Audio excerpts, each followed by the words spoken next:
Hello everyone, welcome back in this lecture. Today guys, ये हमारा second lecture है तरंग प्रकाश की प्रीवियस लेक्चर में स्टार्ट किया था। प्रीवियस लेक्चर में हमने तरंग प्रकाश की के में लर्न किया था वैज्ञानिकों द्वारा प्रकाश के बारे में जो मत प्रस्तुत किए गए थे उन मतों के बारे में अध्ययन किया था। सबसे पहले किसने दिया था? न्यूटन ने दिया था। उसके बाद हाइगेंस ने बताया था, मैक्सवेल ने बताया, फिर आइंस्टाइन आए और फिर डी ब्रोगली ने अपना सिद्धांत प्रस्तुत किया था जिसमें बताया था प्रकाश की द्वैत प्रकृति होती है। कैसी प्रकृति होती है? प्रकाश की द्वैत प्रकृति होती है। उसके बाद हमारा सिलेबस का टॉपिक स्टार्ट हुआ और उसमें हमने एक महत्वपूर्ण चीज सीखी थी, तरंगाग्र। क्या सीखा था? तरंगाग्र। तरंगाग्र होता क्या है? किसी भी माध्यम में खींचा गया ऐसा एक पृष्ठ जिस पर उपस्थित सभी कण कंपन की समान कला में हो, यानी जो कण वह कंपन कर रहे हैं वे सभी समान कला में कंपन कर रहे होते हैं। वही हमारा जो पृष्ठ हमने खींचा है माध्यम में क्या कहलाता है? तरंगाग्र। फिर तरंगाग्र को तीन भाग में विभाजित किया गया। ये तीन प्रकार के होते हैं, एक गोलीय, बेलनाकार और समतल। यदि प्रकाश स्रोत बिंदुवत होता है तो गोलीय, और यदि क्षण की आकृति का होता है तो बेलनाकार, और यदि उनसे बहुत दूरी पर चाहे बिंदु प्रकाश स्रोत हो चाहे क्षण के रूप में प्रकाश स्रोत हो, और बहुत दूर पर बनने वाले किसी तरंगाग्र के छोटे से अल्पांश की यदि बात की जाए तो वो जो अल्पांश है उन तरंगाग्रों का वह अल्पांश समतल तरंगाग्र कहलाता है। फिर उसके बाद हमने एक बोर्ड के लिए बहुत इंपॉर्टेंट टॉपिक सीखा था, वो था हाइगेंस का द्वितीयक तरंगिका सिद्धांत। क्या सीखा था? हाइगेंस का द्वितीयक तरंगिका सिद्धांत, जिसमें हमने काफी सारी चीजें लर्न की थी। तो हाइगेंस के द्वितीयक तरंगिका सिद्धांत में क्या कहा गया था? मैंने तीन पॉइंट बताए थे, तीन बिंदु बताए थे मुख्यतः, जिनमें से पहला बिंदु ये बताया था कि किसी समय तरंगाग्र पर स्थित प्रत्येक बिंदु एक नए विक्षोभ का नवीन स्रोत की तरह कार्य करता है। तरंगाग्र के या तरंगाग्र पर स्थित प्रत्येक बिंदु नवीन विक्षोभ जो आगे होने वाला है, या हम ऐसे कह सकते थे कि तरंगाग्र पर स्थित प्रत्येक बिंदु किसी समय अंतराल पश्चात द्वितीय तरंगाग्र के लिए स्रोत की तरह कार्य करता है। ये पहला पॉइंट है। दोबारा से सुने, किसी तरंगाग्र पर स्थित प्रत्येक बिंदु नवीन विक्षोभ का एक नया स्रोत बन जाता है, यानी जो अब आगे विक्षोभ उत्पन्न होने वाला है वो वहां से नवीन जो स्रोत बने हुए वो बिंदु जो है वो नवीन स्रोत की तरह कार्य करते हैं आगे होने वाले विक्षोभ के लिए। सेकेंड पॉइंट में बताया था कि इन सभी बिंदुओं से जो नवीनतम स्रोत तरंगाग्र पर स्थित नवीनतम स्रोतों से या इन सभी बिंदुओं से द्वितीय तरंगिकाएं प्रकाश की चाल से सभी संभव दिशाओं में माध्यम में गति करने लग जाती हैं। Third point, most important point, कि यदि उन द्वितीय तरंगिकाओं पर अग्र दिशा में एक उभयनिष्ठ स्पर्श रेखा खींची जाए तो वह द्वितीय तरंगाग्र का निर्माण करती है। यदि इन द्वितीय तरंगिकाओं पर एक उभयनिष्ठ स्पर्श रेखा खींची जाए अग्र दिशा में तो यह द्वितीय तरंगाग्र का निर्माण करती है। तो ये चीजें हमने हाइगेंस के द्वितीय तरंगिका सिद्धांत में सीखा था। एक पॉइंट मैंने आपको ये समझाया था वहां कि यदि आप पश्चिम दिशा में कोई तरंगाग्र खींचना चाहें तो वहां तरंगाग्र का निर्माण नहीं होता है हाइगेंस के अनुसार। उन्होंने यहाँ के कोई अपना स्पष्टीकरण नहीं दिया कि पश्चिम दिशा में तरंगाग्र का निर्माण क्यों नहीं होता। अग्र दिशा में तो आप कह रहे हो कि अग्र दिशा में एक स्पर्श रेखा खींच लो, वही द्वितीय तरंगाग्र कहलाती है। पश्चिम दिशा में क्यों नहीं है? तो उन्होंने ये कहा था कि प्रकाश से प्रकाश ऊर्जा सदैव अग्र दिशा में ही संचित होती है, पश्चिम दिशा में कोई प्रकाश ऊर्जा संचित ही नहीं होती है। तो हमने यहां तक लर्न कर लिया था हाइगेंस के द्वितीय तरंगिका सिद्धांत। तो आपको मोटा मोटा चीज क्या ध्यान रखनी है कि किसी भी तरंगाग्र पर स्थित प्रत्येक बिंदु एक नए स्रोत की तरह कार्य करता है नए विक्षोभ के लिए। दूसरा पॉइंट, इन सभी नवीनतम स्रोतों से द्वितीय तरंगिकाएं प्रकाश की चाल से माध्यम में सभी संभव दिशाओं में संचरित होती हैं। इन पर जो द्वितीय तरंगिकाएं थी, इन द्वितीय तरंगिकाओं पर अग्र दिशा में एक उभयनिष्ठ स्पर्श रेखा खींची जाए तो वह द्वितीय तरंगाग्र का निर्माण करती है। क्लियर? अब हम हाइगेंस के द्वितीय तरंगिका सिद्धांत के आधार पर परावर्तन तथा अपवर्तन के नियमों की व्याख्या करेंगे। हाइगेंस के द्वितीय तरंगिका सिद्धांत के आधार पर परावर्तन अपवर्तन की व्याख्या। हाइगेंस के द्वितीय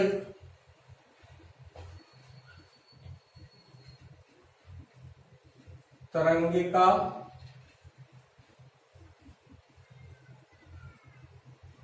सिद्धांत के आधार पर हाइगेंस के द्वितीय तरंगिका सिद्धांत के आधार पर परावर्तन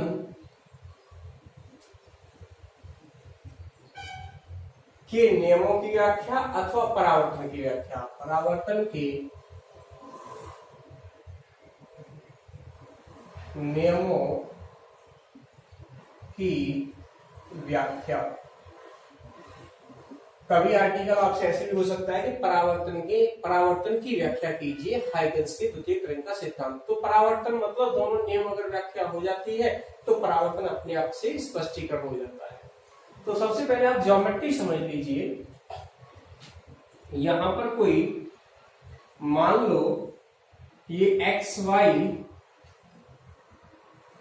कोई परावर्तक पृष्ठ है, समतल परावर्तक पृष्ठ है।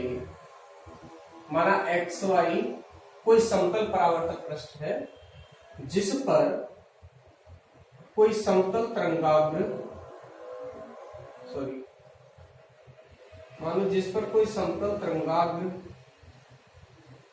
ए बी, या बिंदु ए और ये बी, समतल तरंगाग्र ए बी आपतित हो रहा है। ये कोई समतल पृष्ठ है, समतल परावर्तक पृष्ठ है एक्स वाई, जिस पर कोई समतल तरंगाग्र ए बी आपतित हो रहा है। अब इस बिंदुओं पर यहां क्योंकि तरंगाग्र बन रहा है तो प्रकाश की किरणों के द्वारा तो निर्मित हुआ ही होगा। ध्यान रखना, तरंगाग्र और जो आपतित किरणें होती हैं वे सदैव एक दूसरे के लंबवत होते हैं। तो मैं यहाँ पर अब ये प्रकाश की किरणें यहाँ प्लॉट कर ले रहा हूं।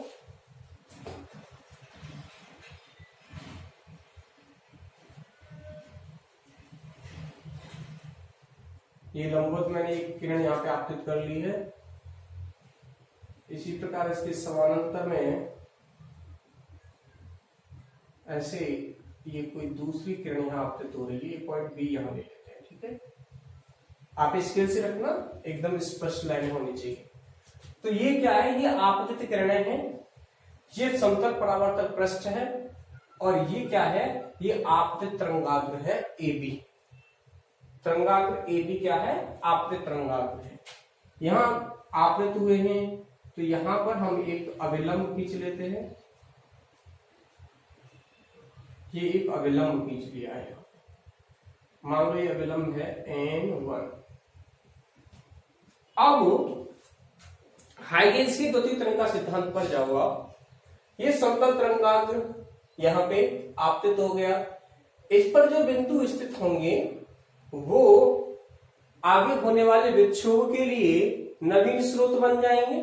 मतलब यहां इन बिंदुओं से द्वितीय तरंगिकाएं संचित होने लग जाएंगी, संचित होंगी। तो सक्सेसफुली पहले यहां पर जो विक्षोभ पहले तो वो स्पर्श कर रहा है, फिर धीरे धीरे यहां से चलने वाली द्वितीय तरंगिकाएं, फिर यहां से चलने वाली, फिर यहां से चलने वाली, और इस तरीके से बिंदु बी से चलने वाली द्वितीय तरंगिका मान लो यहां सी पर जाकर के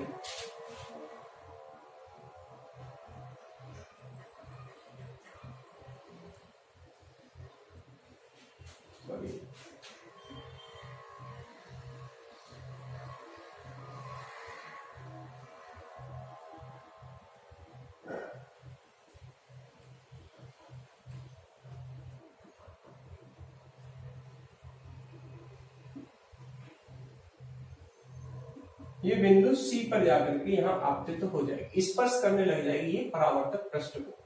ये चीज समझ आई क्या कुछ? मान लो t बराबर 0 समय पर इस आपतित तरंगाग्र का ये बिंदु A इसको स्पर्श कर रहा है। द्वितीय तरंगा सिद्धांत के अनुसार इनके जो तरंगाग्र है इन पर स्थित प्रत्येक बिंदु से द्वितीय तरंगाएं उत्सर्जित होंगी, ठीक है। वे द्वितीय तरंगाएं भी यहाँ प्रकाश की चाल से गतिशील हो जाएंगी। माना इस सिरे से B से चलने वाली जो द्वितीय तरंगिका है वो बिंदु परावर्तक पृष्ठ को बिंदु C पर स्पर्श करने में t समय लेती है। क्या समय लेती है? t समय।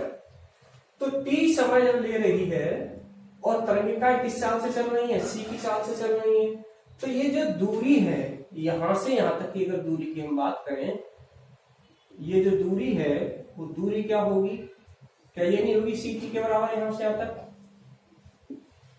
क्यों? क्योंकि दूरी और क्या होती है? चाल गुणा समय। तो ये जो दूरी है यहां तक की कितनी हो गई? ct के बराबर bc। अब आप क्या करेंगे? इतनी दूरी के तो यहां से जब तरंगा यहां तक पहुंची t समय में, तो यहां से भी तो द्वितीय तरंगा चल रही होगी, तो वो द्वितीय तरंगिका भी इतनी ही दूरी तय करेगी ना तय।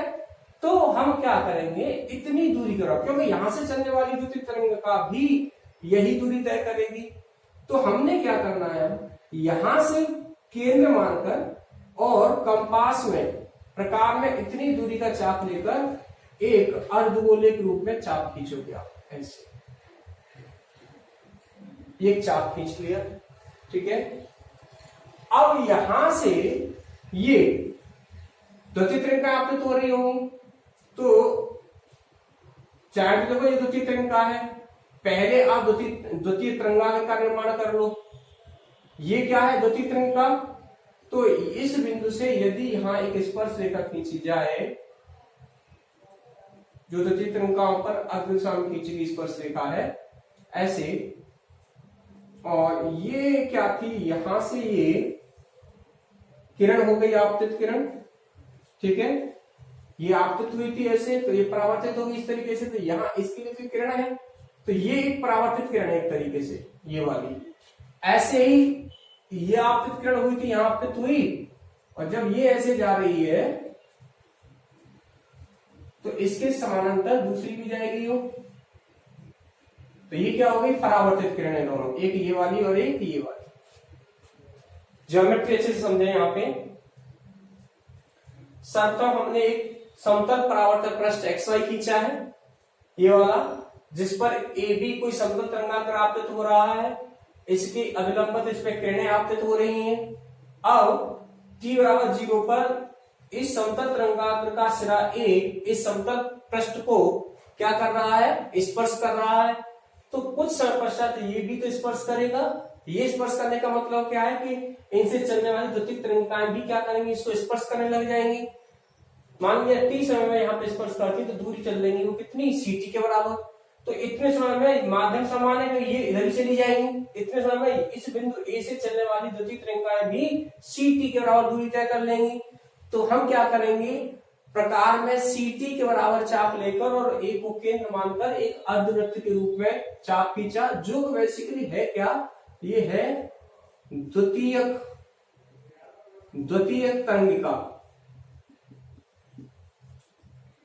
इस द्वितीय तरंगिका पर अगर ये कोई स्पर्श रेखा खींची जाए अग्र दिशा में, द्वितीय तरंगिका पर अग्र दिशा में कोई स्पर्श रेखा खींची जाए तो वो क्या होता है? द्वितीय तरंगाग्र हो गया।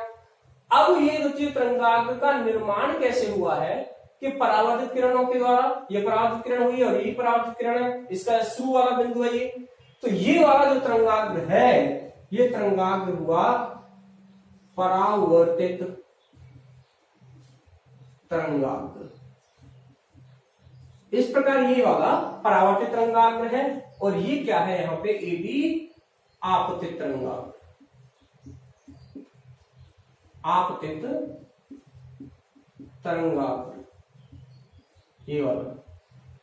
यहां से ये जैसे परावर्तित हुई, यहां भी एक अभिलंब खींच लो आप। ये N2 हमने कोई अभिलंब खींच लिया। ज्योमेट्री समझ में आ रही अच्छे से। ये कोण 90 अंश का है, क्योंकि ध्यान रखो हमेशा कि जहां तरंगाग्र हो और किरण हो तो किरण और तरंगाग्र के मध्य का कोण हमेशा 90 डिग्री होता है। ठीक, ऐसे ये परावर्तित किरण है और ये तरंगाग्र है, तो यहाँ ये कोण भी 90 अंश का है। दोनों कोण समझ में आ रहे हैं। अब देखिए ये जैसे ये आप दिए किरण यहाँ पे, ठीक है, ये कोण है आई। ठीक, तो ये पूरा कोण कितना होता है किरण और इसके मध्य में 90 अंश का। जैसे यहाँ बताया था वैसे यहाँ पे आपतित किरण और तरंगाग्र कुल 90 का है। तो ये कितना बच गया, ये बच गया तुम्हारे पास 90 माइनस आई। ठीक है, ये इतना कोण। क्या आपको पता है कि ये पूरा कोण कितना होता है 90 का होता है। ये पूरा कोण यहां तक का 90 का होता है। तो देखो ये 90 माइनस आई है, तो ये कोण कितना बच गया, ये वाला, ये कोण रह गया आई। स्पष्ट आएगा समझ में। देखो आपतित किरण यहाँ पे अभिलंब के साथ आई कोण पे आपतित हो रही है। तो अब ये जो समतल तरंगाग्र जो आपतित तरंगाग्र है, आपतित तरंगाग्र और नॉर्मल के मध्य, अभिलंब के मध्य कितने अंश का कोण हो गया 90 माइनस आई के। पूरा कोण 90 का है, ये कोण आई है, तो ये 90 माइनस आई रह गया। और आपको पता है कि ये अभिलंब और ये इनके मध्य 90 अंश का कोण है पूरा, यहां से यहां तक ये वाला 90 अंश का है। तो कुल इतना कोण ये वाला कितना बच जाएगा, पूरा 90 का था, इतना घटा दो 90 माइनस आई, तो कितना रह गया आई, 90 से 90 कट जाएगा, आई बच गया कोण, ये रह गया आई। ठीक है, ये बात समझ में आई होगी आपको। अब इधर आ जाओ, ये परावर्तित तरंगाग्र है, परावर्तित तरंगाग्र है, ये वाला परावर्तित तरंगाग्र और ये परावर्तित किरण है। तो ये अभिलंब के साथ मान लो परावर्तन कोण हो गया आर। परावर्तित किरण और ये परावर्तित तरंगाग्र है, इसके मध्य का कुल कोण 90 अंश होना चाहिए। तो ये इस तरीके से कोण कितना बच गया, ये रह गया 90 माइनस आर। सही है। इसी प्रकार ये पूरा कोण होना चाहिए था 90 का, ये वाला 90 का, 90 का, ये वाला समतल परावर्तक पृष्ठ XY तथा N2 अभिलंब के मध्य वाला कोण कितना होगा 90 अंश का। तो ये कोण अब कितना बच जाएगा, यहां से यहां तक का ये कोण बच जाएगा R। समझ में आया। तो अब ये दोनों त्रिभुज कौन कौन से, A B C, इसको पॉइंट डाल दो D, ABC तथा ADC सर्वांग सम त्रिभुज है या नहीं है। सर्वांग सम में देखो 90 अंश, ये 90 अंश। ठीक है, ये दूरी और BC और AD बराबर है, दो दूरियां, दो कोण बराबर हो गई। और ये भुजा क्या है, इसमें उभयनिष्ठ है, दोनों त्रिभुज कैसे हैं सर्वांगसम। किसी चीज की 3 चीज बराबर है सर्वांगसम हो जाता है। अब मैं आपको कुछ चीजें यहां बता, तो ये हमारा ज्योमेट्रिकल डायग्राम है जो इसके लिए रिक्वायर्ड था। मैंने यहाँ स्पष्ट किया है, सारी चीजों की एक एक बताया था। अब हम यहाँ पे थ्योरी में लिखते हैं इन चीजों को, हमें थ्योरी क्या लिखनी है। देखो थ्योरी कैसे लिखेंगे, चित्रानुसार XY समतल परावर्तक पृष्ठ पर, समतल परावर्तक पृष्ठ पर, चित्रानुसार XY समतल परावर्तक पृष्ठ पर AB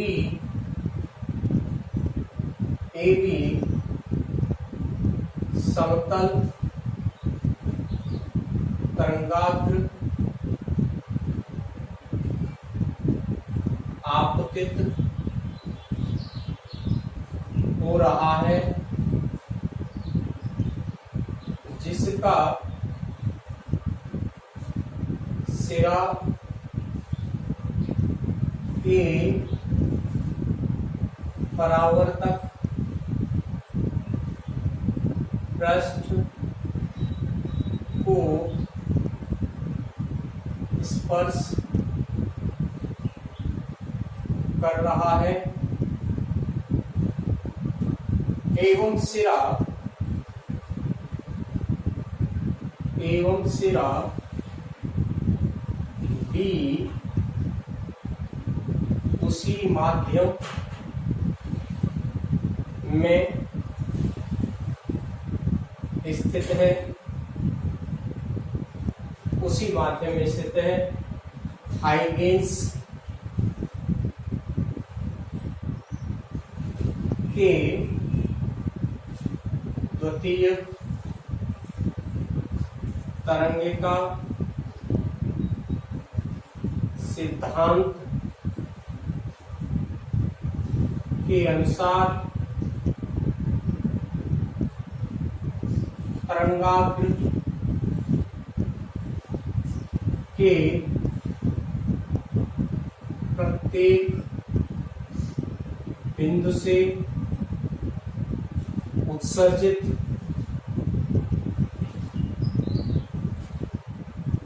होने वाली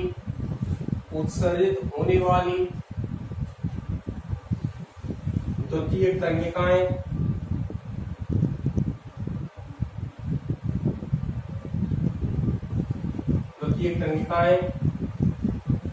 परावर्तक पृष्ठ को क्रमशः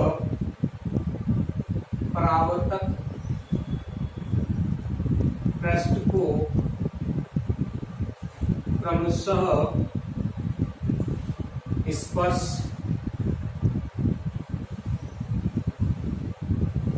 करेंगी। ठीक है ना। यहाँ से प्रत्येक बिंदु से जो द्वितीय तरंगिकाएं होंगी वो धीरे धीरे क्या होंगी, उत्सर्जित होंगी। और ये ऐसे ही पहले यहाँ का बिंदु, फिर यहाँ से, फिर यहाँ से, फिर यहाँ से, फिर ये बी वाला कहाँ पहुंचेगा, सी से करेंगे। माना बिंदु बी से उत्सर्जित होने वाली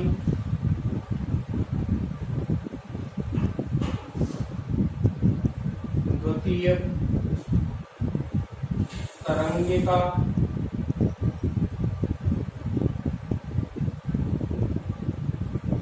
परावर्तक पृष्ठ को सी पर स्पर्श करने में द्वितीय तरंगिका एक्स वाई परावर्तक पृष्ठ को सी पर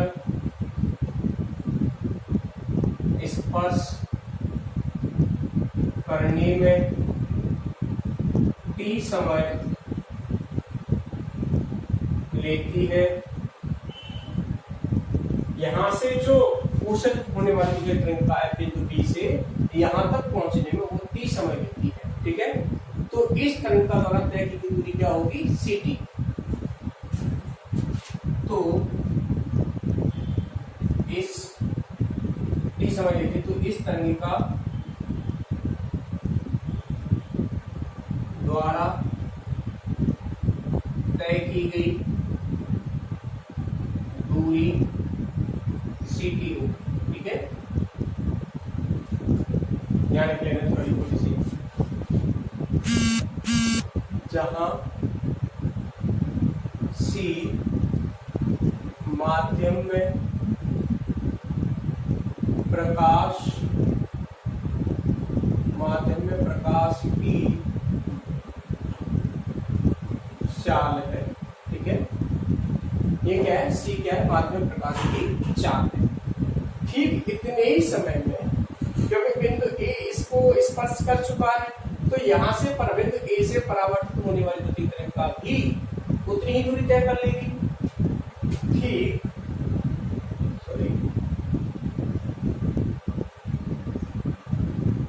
इतने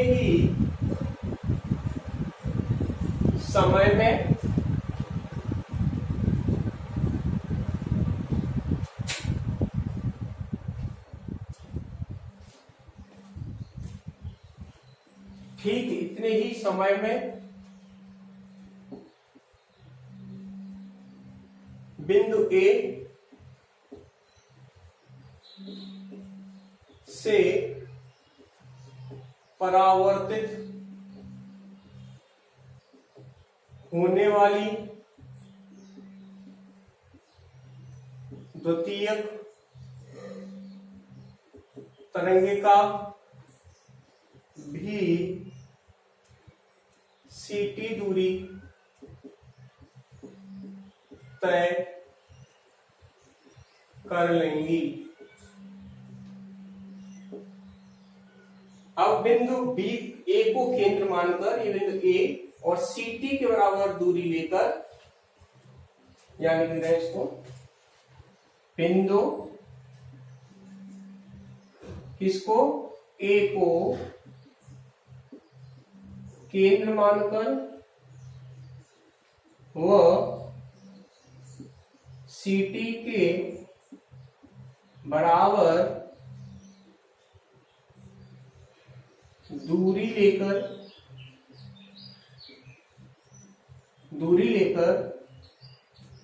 ये वाला सीटी के बराबर दूरी लेकर ए को केंद्र मानकर एक अर्धवृत्त खींचा, अर्धवृत्त नहीं है अर्धगोला, जो हमारी तरंगिकाएं होंगी वो गोले के रूप में, एक अर्धगोला खींचा जो कि परावर्तित तरंगिका को प्रदर्शित करता है।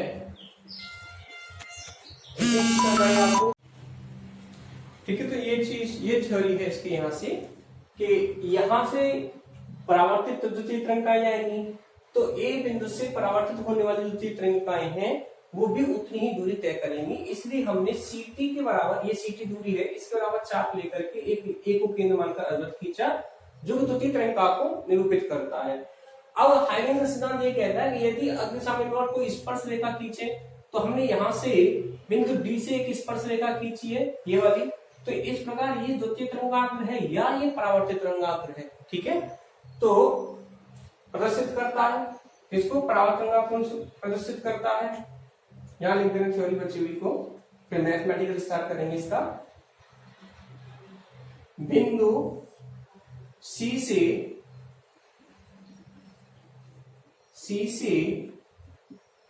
इस पर द्वितीय तरंगिका पर, इस पर एक स्पर्श रेखा खींची, इस प्रकार CD एक परावर्तित तरंगाग्र है। बस इसकी थ्योरी थोड़ा सा बड़ी है, ये थ्योरी मैंने बताई है, अब कुछ नहीं, इसकी थ्योरी जानना बहुत था। तो थ्योरी क्या है इसकी, यहाँ पे यही थ्योरी है, ये कोई समतल परावर्तक पृष्ठ है, इस पर ए बी समतल तरंगाग्र आपतित हो रहा है, इसका सिरा ये इसको स्पर्श कर रहा था, फिर इनके बिंदुओं से द्वितीय तरंगा हाइगेन के सिद्धांत के अनुसार यहाँ से चलेंगी, तो ये इनके सक्सेसिव पॉइंट पर स्पर्श करेंगी। मान लिया बिंदु बी से उत्पन्न होने वाला बिच्छू या द्वितीय तरंगा यहाँ तक बिंदु सी पर स्पर्श करने में टी समय लेता है, उसके बाद तय की दूरी ct होगी। ct के बराबर दूरी लेकर एक केंद्र मानकर अर्धगोला खींचा जो द्वितीय तरंगा का निर्माण करता है। बिंदु सी से यहाँ एक स्पर्श रेखा खींची, इस प्रकार CD एक परावर्तित तरंगाग्र हुआ। अब इसके देखो मैथमेटिकल पोर्शन पे चलते हैं। हम क्या कर रहे हैं, हाइगेन के तरंगा सिद्धांत के आधार पर परावर्तन के नियमों की व्याख्या कर रहे हैं। अब मैं इसको हटा रहा हूं, इनमें से मैथमेटिकल पोर्शन पे चलते हैं।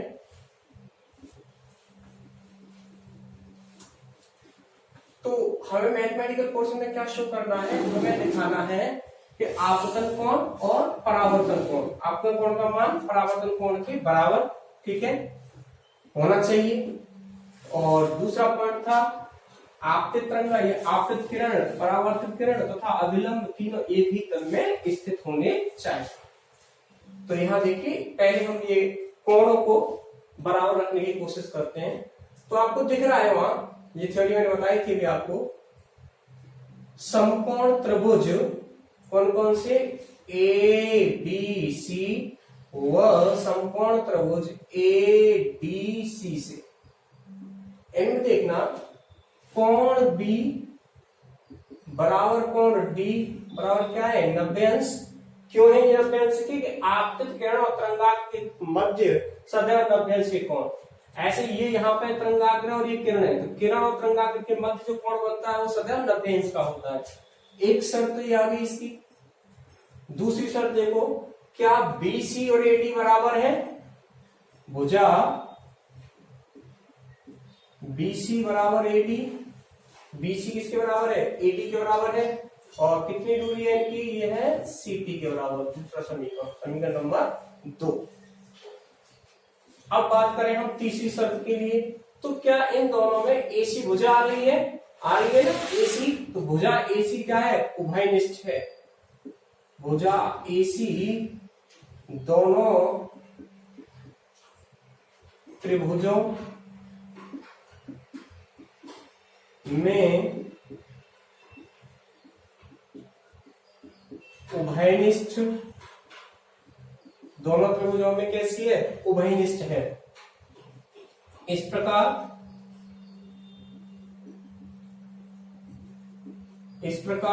त्रिभुज ABC व त्रिभुज ADC कैसे हैं? सर्वांग सम,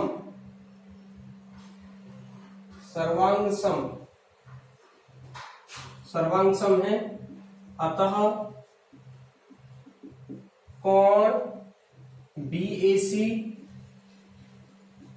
बराबर कोण DCA, सारे कोण भी बराबर होंगे, मतलब ये कोण क्या है? I है और ये कोण क्या है? R। तो ये परावर्तन का पहला नियम है। यही परावर्तन का प्रथम नियम है। स्पष्ट हुआ क्या? ये देखो, ये तब से दोनों, ये भुजा BC और AD बराबर है, CT लंबाई दोनों की। ये दोनों उभयनिष्ठ है, दोनों त्रिभुज कैसे हो गए? सर्वांग सम। इस प्रकार त्रिभुज ABC सर्वांग सम है किसके? त्रिभुज ADC के। दोनों सर्वांग सम हो गए। तो इस प्रकार ये यहां से हो गया कोण I और कोण R, जो कि परावर्तन का पहला नियम है। ठीक है, इस प्रकार परावर्तन के पहले नियम की पुष्टि होती है। अब द्वितीय नियम को देखिए। द्वितीय नियम में हमें बताना था, यहां देखेंगे पहले AB क्या है? AB आपतित तरंगाग्र, CD परावर्तित तरंगाग्र। CD क्या है हमारा? परावर्तित तरंगाग्र, और ये आपतित तरंगाग्र, और ये क्या है? XY समतल परावर्तक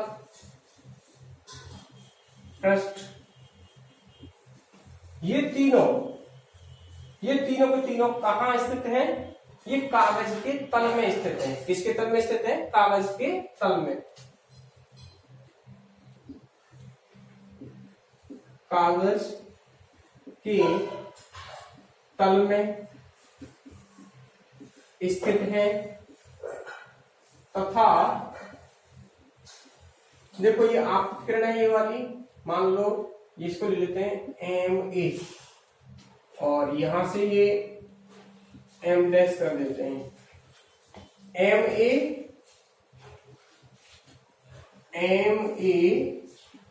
लंबवत है किसके? AB की आपतित तरंगाग्र के, तथा M डैश C लंबवत है किसके? CD परावर्तित तरंगाग्र के। तो ये देखो, MA और ये सब क्या है? एक दूसरे के लंबवत हैं।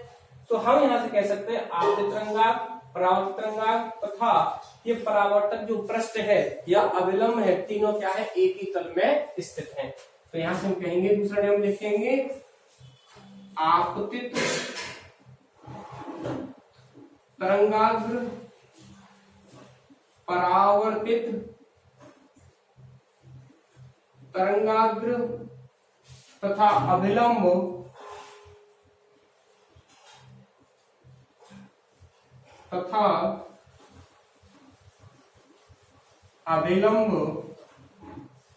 तीनों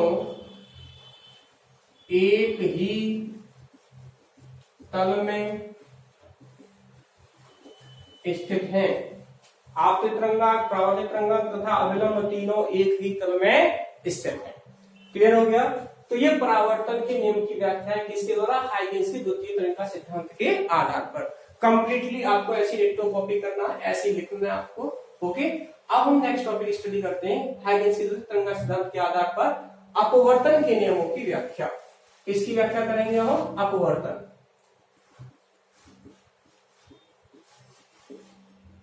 ये तो था परावर्तन। अब यहाँ पहले परावर्तन पृष्ठ मान की आपने, अब क्या मान लेंगे उसको? अपवर्तक पृष्ठ।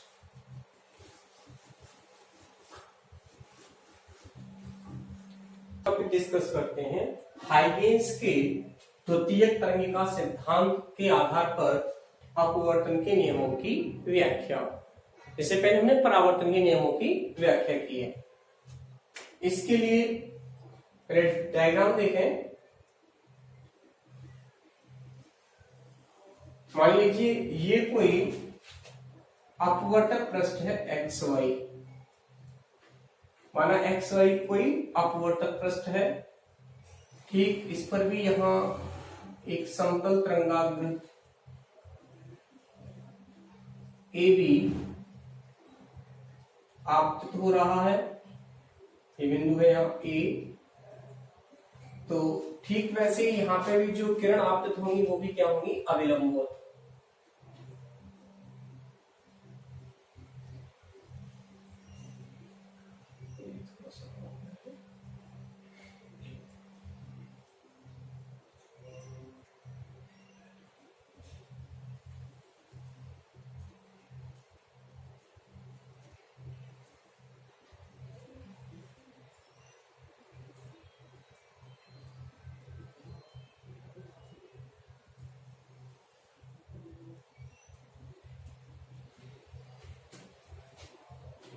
इसके ठीक समांतर दूसरी किरण यहां से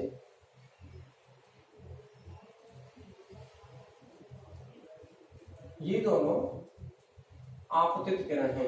ये वाली मान लो ये एम ए है और ये एल है। यहाँ पे ये एल बिंदु डाल दिया है एल, और ये है बिंदु यहाँ बी। ये आपतन बिंदु है तो यहाँ पर एक अविलंब खींच लेते हैं।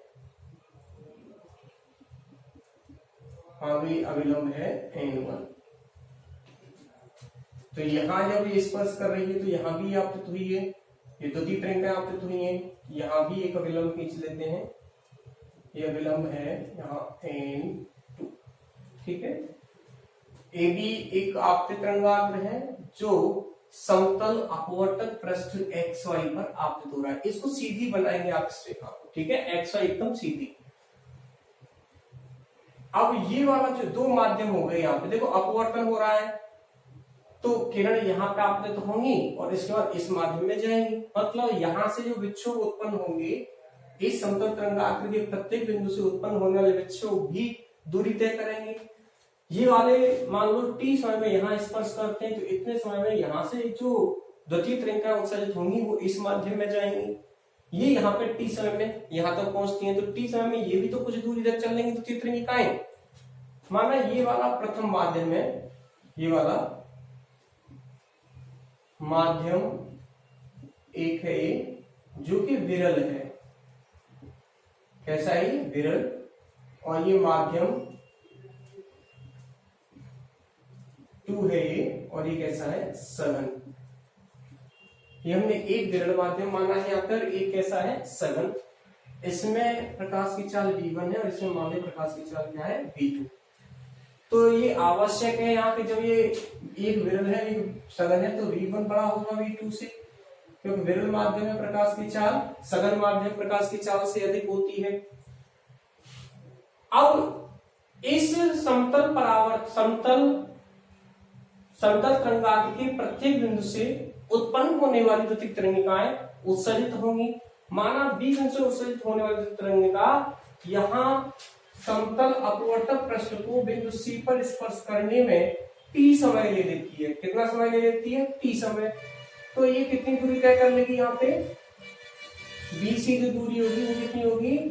देखो चाल क्या है यहाँ पे v1 और समय कितना ले रही है t, तो दूरी कितनी हो जाएगी यहाँ पे v1t। पहले कितनी थी यहाँ ct परावर्तन के लिए, ठीक है, तो ये दूरी होगी आपकी यहाँ तक v1t। अब इस बिंदु से भी द्वितीय तरंगिका उत्सर्जित होगी, वो भी t समय में कुछ दूरी चलेगी, तो बिंदु A से उत्सर्जन होने वाली द्वितीय तरंगिका कितनी दूरी तय कर लेगी। चाल क्या है इस माध्यम में यहाँ पे v2 और समय कितना है t, तो चाल समय दूरी और क्या होती है, दूरी होता है चाल गुना समय, चाल ये v2 और समय ये t, तो यहां से उत्सर्जन होने द्वितीय तरंगिका कितनी दूरी तय करेगी v2 इंटू t। तो A को केंद्र मानकर v2t दूरी का चाप लेकर हम यहाँ एक अर्धवृत्त खींच लेंगे। क्या खींचेंगे, अर्धवृत्त। जैसे मान लो ये यहां से इस प्रकार अपवर्तित हो जाती है, ठीक है। अब इसको केंद्र माना यहां से आपने ये वाला, और आपने क्या किया यहां से एक चाप खींचा,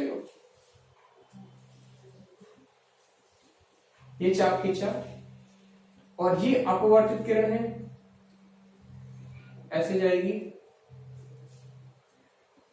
बिंदु C से इस पर अग्र दिशा में एक स्पर्श रेखा खींचे,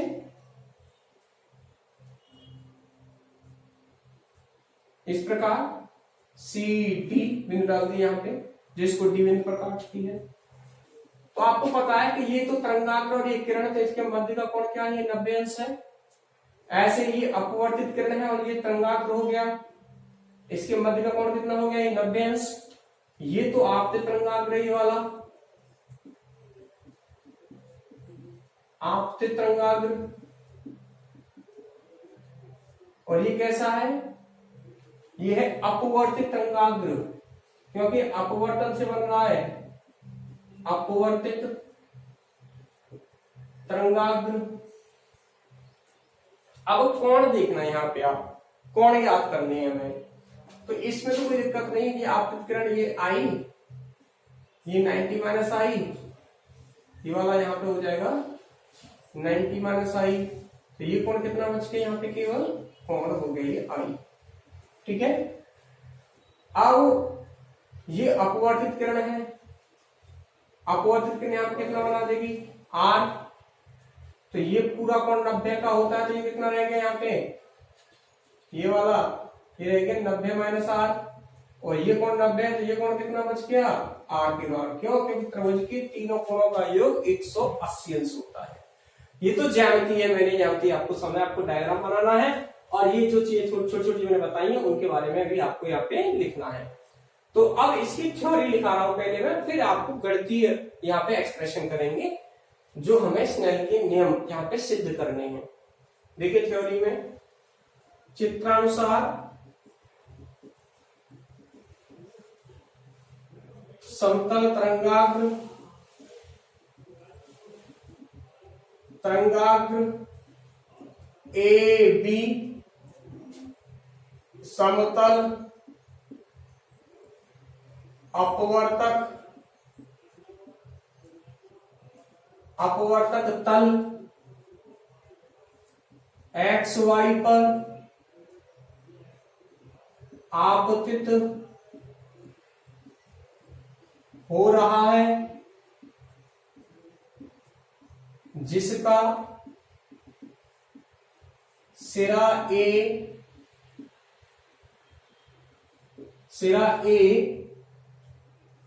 अपवर्तक तल को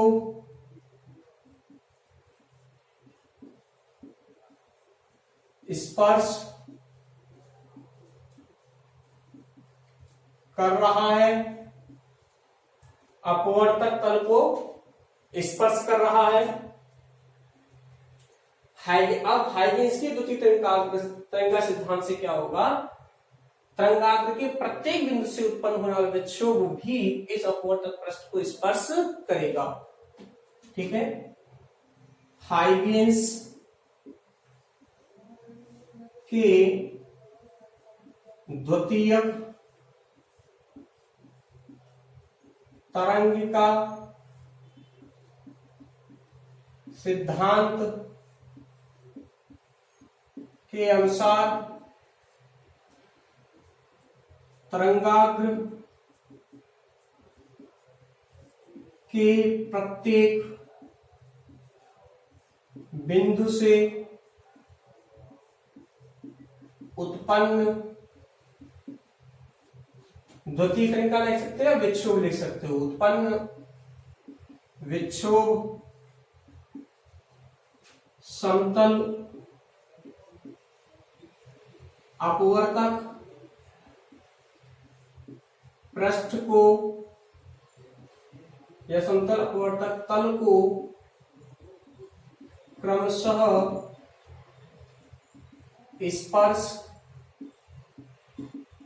करेंगे। ठीक है, माना प्रथम माध्यम में प्रकाश की चाल v1 है, व द्वितीय माध्यम में प्रकाश की चाल v2 है, तथा t समय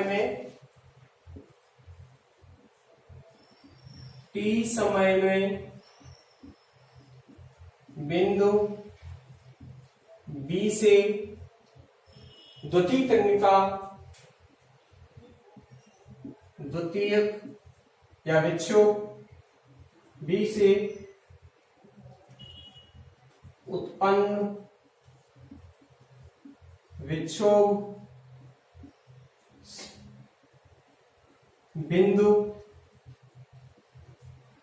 C पर अपवर्तक तल को स्पर्श करने में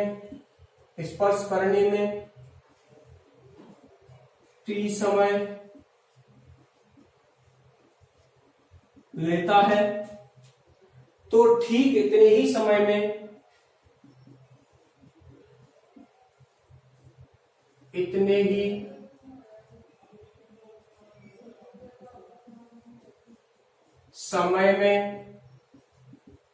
बिंदु A से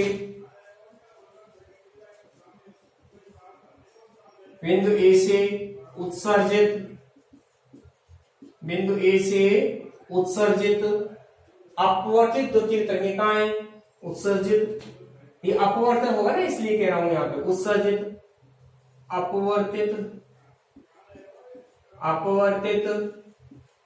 द्वितीयक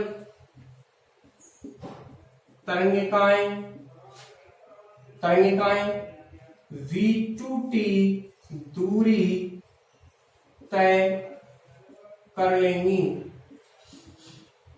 इसलिए या अतः A को केंद्र मानकर v2t दूरी का चाप लेकर एक अर्धगोला खींचा तथा बिंदु C से इस पर एक स्पर्श रेखा खींची। यहां लिख रहा हूं मैं इसको, तो यहां लिख लेते हैं, तथा बिंदु C से इस पर एक स्पर्श रेखा खींची। इस प्रकार CD एक अपवर्तित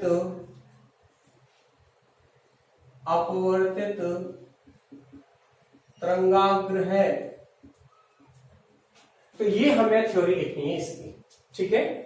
ये मैंने थ्योरीज के बारे में जो मैंने डायग्राम बनाया था, इसी डायग्राम के अकॉर्डिंगली वो सारी थ्योरी आपको लिखी है। अब हम इसके मैथमेटिकल पोर्शन की बात करेंगे। हमें मैथमेटिकल पोर्शन में अपवर्तन के नियम को सिद्ध करना है। तो प्रथम नियम क्या कहता है, साइन आई बटे sine r equal to mu two divide by mu one. मतलब मान लो इसका अपवर्तनांक, इसका n1 है और इसका अपवर्तनांक क्या है, n2 है। ये तो स्नेल के नियम से हमें ये सिद्ध करना है ना, स्नेल का नियम ही सिद्ध करना है यहाँ पे हमें।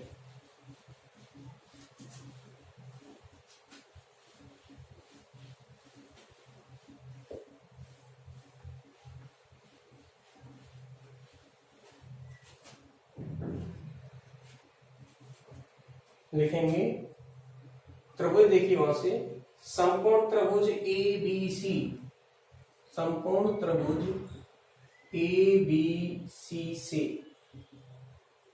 समकोण त्रिभुज ए बी सी से साइन आई बताओ जरा मुझे,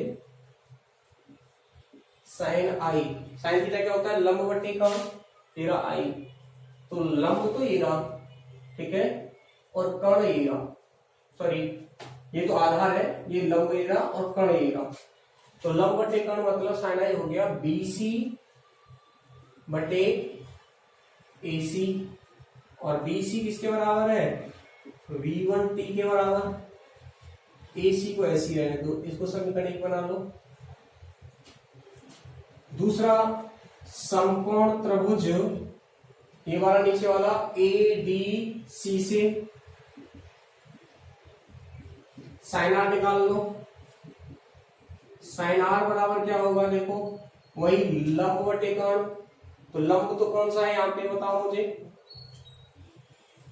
लंब बटे कर्ण, आर ये रहा, तो ये तो हो गया आधार, ये हो गया लंब और ये क्या हो गया कर्ण, तो कौन ये रहा आर यहाँ पे, तो ये क्या है लंब और ये क्या है कर्ण, सॉरी लंब ये रहा वो आधार है, तो लंब कितना है AD, और AD पता है कितनी दूरी बराबर है, कितनी दूरी थी ये तय कर लेगा, V2t, यहां से यहां तक की, यहां तक की दूरी V2t, AD बराबर थे AC, और AD किसके बराबर है वहां, V2t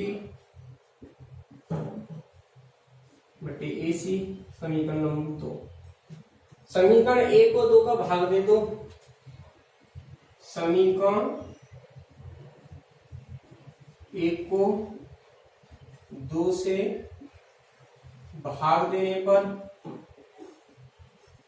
क्या मिलेगा, देखो साइन आई बटे साइन आर, ये साइन आई और ये साइन आर है, ऊपर हो गया V1t बटे AC बटे, दूसरा हो गया V2t बटे AC, AC से AC कट गया, T से T कट गया, तो आपको क्या मिला, हमें मिला यहां से साइन आई बटे साइन आर बराबर हो गया V1 बटा V2, ठीक है। अगर आपको ज्ञात हो स्नेल का नियम क्या कहता है, स्नेल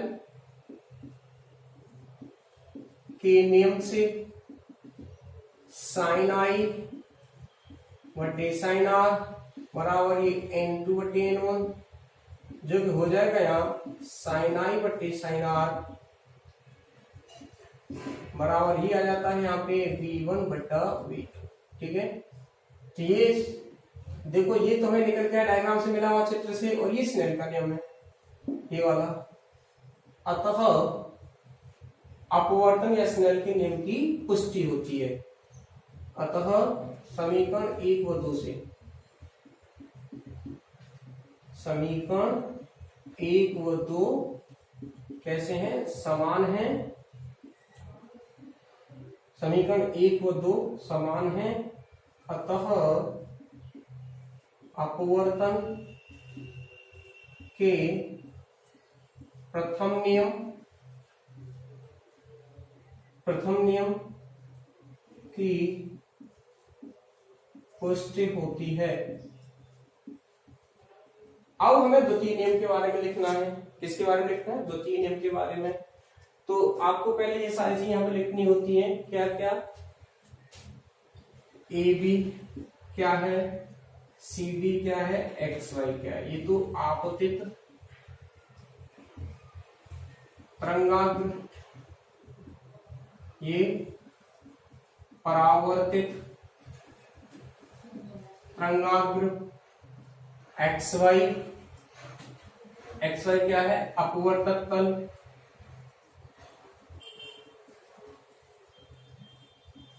अपवर्तक तल एक्स वाई क्या है यहाँ पे, ये अपवर्तक तल है। ए बी और ये किरण एक दूसरे पर अभिलंब होते हैं, ये वाली और ये वाली इस पर अभिलंब होते हैं, ये किरण इस पर अभिलंब होते हैं। और ये तीनों किस में स्थित हैं, कागज। आप तो कागज लिखेंगे, कागज के तल में स्थित हैं। तो हमारा सिद्ध हो गया यहाँ से, यही दो तीन नियम कहता है। आपतित तरंगाग्र हो गया, अपवर्तित तरंगाग्र हो गया और अभिलंब, तीनों के तीनों क्या है, एक ही तल में स्थित हैं। लिख देंगे यहाँ पे डॉट, यहाँ पे लिख देंगे आपतित तरंगाग्र, अपवर्तित तरंगाग्र व अभिलंब, तीनों एक ही तल में स्थित हैं। तीनों क्या है, एक ही तल में स्थित हैं। तो ये हमारे हाइगेन्स के द्वितीय तरंग सिद्धांत के आधार पर हमने अपवर्तन के नियमों की व्याख्या की। तो आज हमने क्या क्या कवर किया है, आज हमने हाइगेन्स का द्वितीय तरंग सिद्धांत को एक बार फिर से समझा था पहले, फिर हमने इसके आधार पे परावर्तन एवं अपवर्तन के नियमों की व्याख्या की है। बोर्ड एग्जाम के लिए बहुत ही इंपॉर्टेंट है, आप इसको अच्छे से डिक्टेट करके लर्न करेंगे। Okay students, so enjoy the lecture, all the best, have a nice day.